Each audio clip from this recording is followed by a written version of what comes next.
wassalamu ala rasulillah Sayyidina wa maulana Muhammad ibn Abdillah wa ala alihi wa sahabatihi wa man tabi'ahu ila yaumil qiyamah. Amma ba'du. Al-Mukarram sahibul fadilah Ra'isul Ma'had pun Bapak Muhadibi hormat Al-Mukarram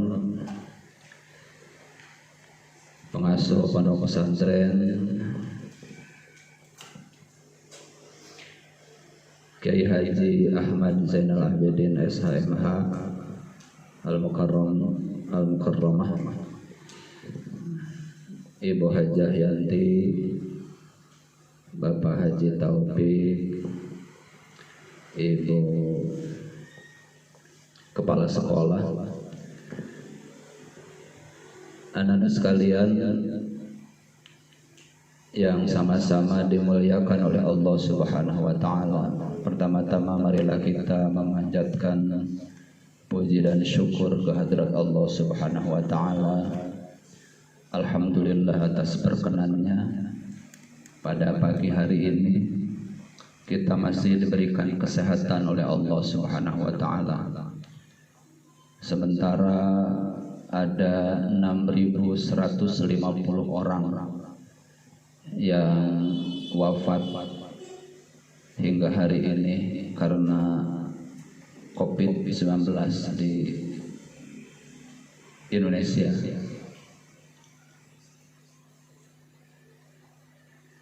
Alhamdulillah, alhamdulillah kita pun hari ini diperkenankan oleh Allah untuk bisa mentasyakuri dan mentadaburi nikmat kemerdekaan Republik Indonesia yang ke-75. Salawat dan salam semoga senantiasa dilimpahkan kepada junjungan kita Habibana wa Nabiyana Muhammad sallallahu alaihi wasallam. Mohon izin beberapa menit saja karena saya tahu ananda semua belum makan ya. Belum makan kan? Sama Bapak juga belum. Dan setelah ini ada perlombaan, betul tidak? Iya. Anak sekalian, kata merdeka itu tentu saja lahir karena ada peristiwa sejarah sebelumnya bahwa kita sebagai bangsa dijajah. Setidaknya ada 6 negara yang menjajah kita. Ada yang tahu sebutkan satu? Yang paling pertama satu Portugis, yang kedua Spanyol, betul. Yang ketiga Inggris, yang keempat Prancis, yang kelima Belanda, dan terakhir Jepang. Kita dijajah tidak tanggung-tanggung 454 tahun, mulai 1509 Masehi sampai 1945. Dan Belanda dari kerajaan Protestan menjajah kita paling lama, yakni berapa tahun? 3 abad setengah atau 350 tahun.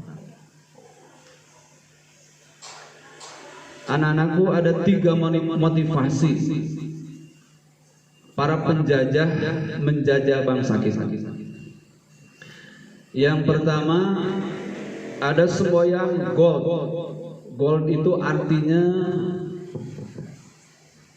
semangat untuk mencari keuntungan sebesar-besarnya, mengeruk harta kekayaan dari negara yang dijajah dan dibawa ke negerinya, negeri penjajah itu. Itu yang pertama. Yang kedua, ada semboyan glory, yakni merebut sebanyak-banyaknya wilayah kekuasaan, sehingga kekuasaannya tersebar di belahan dunia. Dan yang terakhir adalah gospel. Gospel adalah semangat untuk menyebarkan agama Kristen di daerah atau di wilayah jajahan. Untuk itu tidak heran kalau kita melihat ya bangunan-bangunan pusat pemerintahan peninggalan para penjajah itu pasti ada balai kota, ada alun-alun, ada gereja, ada stasiun. Di setiap pusat pemerintahan pasti ada 4 bangunan itu atau ada tempat itu. Balai kota, alun-alun, gereja, stasiun. Kenapa stasiun? Karena tujuan pertama mengumpulkan harta kekayaan sebanyak-banyaknya, diangkut dari daerah-daerah ke pusat kota. Kenapa alun-alun? Karena di sana tempat menyusun kekuatan, menyusun strategi bala tentaranya. Kenapa gereja? Karena misi mereka itulah menyebarkan agama mereka, agama Kristen terutama. Anak-anakku, untuk itulah semangat perlawanan terhadap penjajah itu dimulai oleh para kiai, para ulama, para santri. Kenapa? Karena ada poin ketiga itulah. Ada semangat membela agama, mempertahankan keyakinan. Karena penjajah memaksa mereka untuk meninggalkan agama Islam dan menganut agama yang mereka bawa. Maka muncullah para ulama, pimpinan pondok pesantren yang membawa serta santri-santrinya mengadakan perlawanan kepada Belanda. Ada Teguh Umar di mana? Di Aceh. Ada Panglima di Ponorogo, di mana? Ada Imam Bonjol yang dekat di sini di Tasik, ada Kiai Haji Zainal Mustafa. Dan tidak ada satupun kiai yang bekerja sama dengan penjajah. Semuanya melakukan perlawanan bersama santri-santrinya.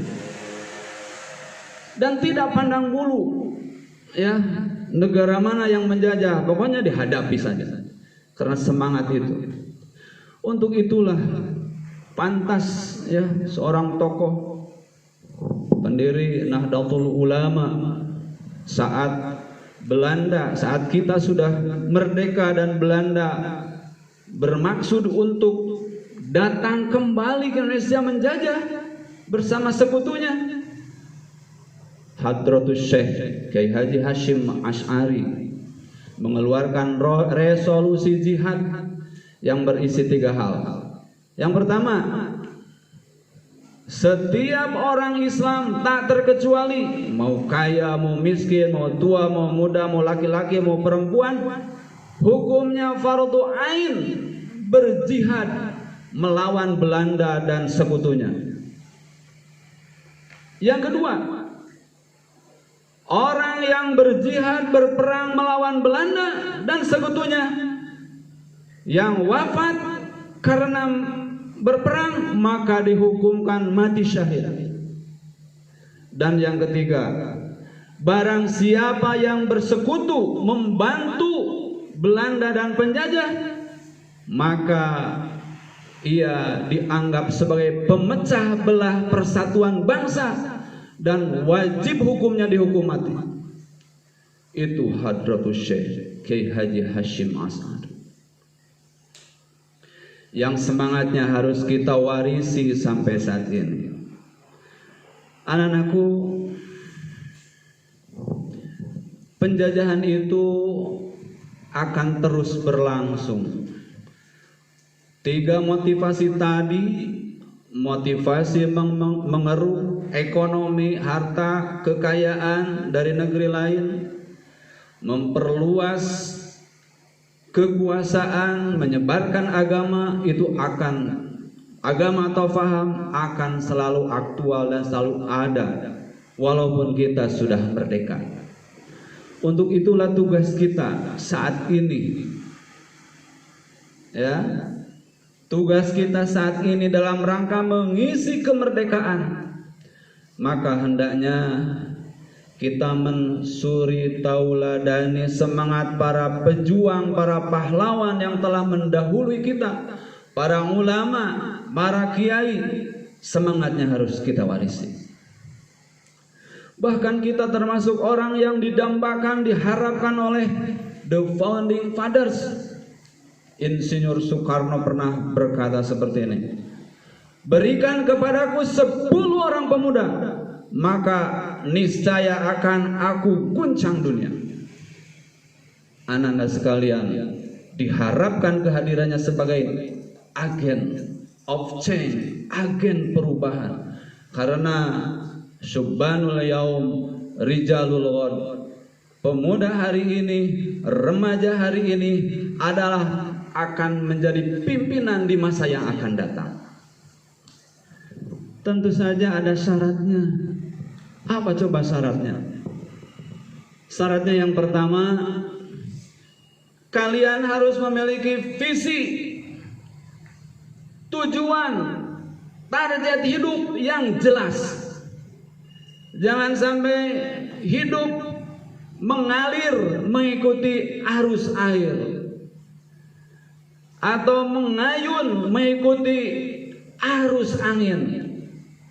Kita harus memiliki visi, impian, cita-cita, tujuan, target yang jelas. Kalau hari ini di antara kalian yang masih belum punya cita-cita, itu sudah ketinggalan beberapa puluh langkah. Kenapa? Karena cita-cita itu biasanya ditanyakan sejak TK, betul tidak? Ade, cita-citanya jadi apa, Ade? Itu di usia TK. Kalian saat ini sudah masanya mengejar cita-cita itu, bukan membuat cita-cita, mengejar cita-cita. Karena yang kedua, syaratnya harus memiliki semangat, kerja keras, sungguh-sungguh dalam mengejar cita-cita itu. Tidak bisa cita-cita diraih dengan leha-leha, dengan ngantuk, dengan tiduran, dengan main-main. Tidak bisa. Apalagi dengan main game online, main HP. Tidak bisa. Cita-cita harus diraih dengan kerja keras, dengan pengorbanan saat ini. Dan yang ketiga, syaratnya harus memiliki banyak kompetensi, banyak kemampuan, banyak ilmu. Kenapa? Karena tatkala kita mengejar cita-cita, maka masalah pasti akan datang menghadang. Dan masalah itu harus dihadapi dengan ilmu. Karena orang stres, orang gagal adalah orang yang ketika menerima masalah, ilmu yang dimilikinya itu tidak sampai pada masalah itu. Dan orang sukses adalah orang yang tatkala masalah datang, ilmunya sudah serba nyampang. Ada masalah ini, cetek gampang, aku sudah bisa. Ada ujian ini, gampang, aku sudah bisa. Sekali lagi, orang yang stres, orang yang gagal, masalahnya hanya satu. Karena masalah lebih besar daripada ilmu yang dimilikinya. Untuk itu sebelum masalahmu datang dan masalah besarmu datang, maka perbanyaklah ilmu mulai saat ini.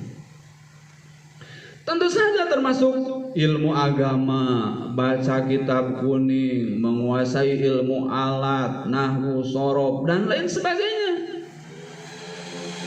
Ilmu bahasa, bahasa Arab, bahasa Inggris, atau bahasa-bahasa asing lainnya. Karena nanti ke depan itu akan menjadi masalah. Ada perusahaan, ada tempat bekerja, membuka lowongan kerja, tetapi mensyaratkan harus memiliki kompetensi berbahasa Inggris aktif misalnya. Pas kita cocok nih, aduh cocok pekerjaan, tapi nggak bisa bahasa Inggrisnya, udah besar, pas waktunya nikah, santri laki-laki udah besar, udah mapan, waktunya nikah. Ada seorang perempuan cantik, solehah, ya, kebetulan minat. Pas tahu teh putra kiai, pan masalah tuh. Masa nggak bisa ngaji mau menikah sama putra kiai? Makanya harus bisa ngaji. Harus bisa ngaji. Yang tidak kalah pentingnya yang keempat, memiliki sifat kritis dan analitis. Karena menyelesaikan masalah itu butuh ilmu scientific problem solving yang harus diawali dengan mengkritisi masalah, menganalisa masalah. Singkat kata harus memiliki banyak ilmu pokoknya. Dan yang kelima harus memiliki jaringan hubungan dengan banyak orang, dengan masyarakat, dengan siapapun. Orang Kuper saat ini, pemuda Kuper saat ini itu tidak akan banyak sukses. Makanya ya, kalau kalian ingin sukses mengisi kemerdekaan dan akan menjadi pemimpin masa depan, mulai saat ini ya, belajar berorganisasi, belajar bersosialisasi. Ya, di pesantren ada rois pesantren ikutan, ada OSIS di sekolah ikutan, ada remaja masjid ikutan, ada organisasi-organisasi ikutan. Karena itu akan menggembleng kalian. Apalagi yang keenam, kalau kalian masuk organisasi Nahdlatul Ulama. Karena NU inilah yang paling pas untuk memimpin NKRI. Kenapa? Karena NU memiliki 4 hal yang tidak dimiliki orang lain. Pertama, menyadari bahwa Indonesia ini adalah multikultural, terdiri dari banyak suku, banyak agama, beragam bahasa, dan lain sebagainya. NU memiliki sifat tasam, toleran. Apa? Toleran. Menyadari bahwa di kita di Indonesia ini ya, banyak paham pemikiran. Ada pemikiran ke kiri-kirian sampai kiri banget. Komunis, ateis, itu kiri banget ya. Ada juga paham yang ke kanan banget.